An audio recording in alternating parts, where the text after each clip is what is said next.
くて暗い飲み物なんだ小さくキラリときめいて Subscribe to my channel.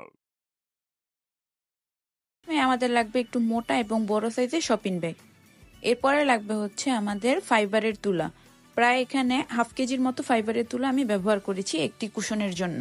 তুলার দোকানে available ফাইবারের তুলা পাওয়া যায়। আমি কুশনটা নিয়ে নিচ্ছি এবং মেপে দেখব যে আমাদের কুশনের কভারের সাথে আমাদের ভিতরের ইনারটা সব ঠিক আছে কিনা। এখানে দেখতে পাচ্ছেন ভিডিওতে যে ইনারের সাথে একদম কুশনের কভার পুরো সমান সমান। উপরের দিক থেকে একটু এক্সট্রা আছে, আমি সেলাই করার জন্য জায়গা রেখে বাকি এক্সট্রাটুকু কেটে ফেলবো। শপিং ব্যাগ হিসেবে সাধারণত একটু মোটা টাইপের টিস্যু শপিং ব্যাগগুলো নির্বাচন করতে হবে। এরপর ইনারের মধ্যে তুলোগুলোকে ভরে নিতে হবে।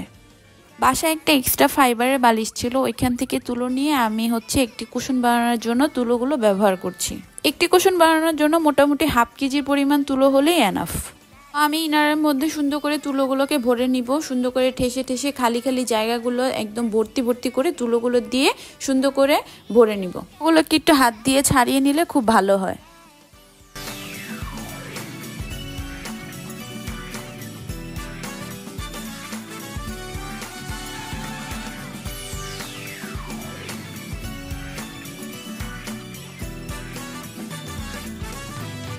এখন লাগবে একটি সুই আর সুতা। আমি সুইয়ের মধ্যে সুতা গেঁথে নিয়েছি।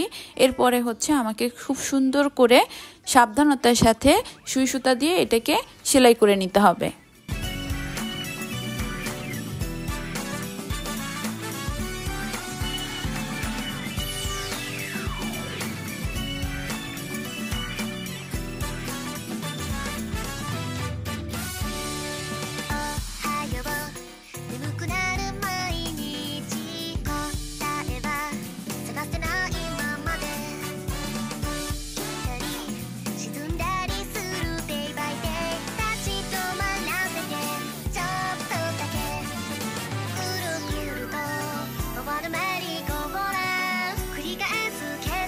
প্রথম সেলাইটাকে আরেকটু সিকিউর করার জন্য ওইটাকে আমি একটু বোটে আবার ডাবল সেলাই করে নিচ্ছি।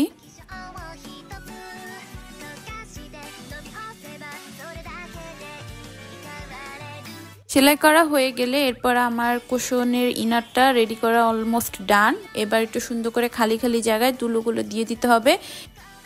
এরপর আমি ইনারটা কুশনের কভারের ভিতরে ঢুকিয়ে দেখব যে সবকিছু ঠিক আছে কিনা। কুশন রেডি করা অলমোস্ট ডান। একদমই কম খরচে ঘরে বসে আমি এই কুশনটাকে শপিং ব্যাগের মাধ্যমে তৈরি করে নিয়েছি।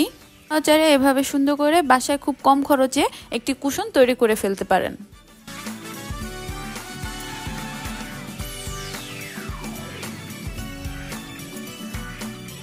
ভিডিওটি ভালো লাগলে সবাই একটি লাইক দিবেন এবং আমার চ্যানেলকে সাবস্ক্রাইব করবেন।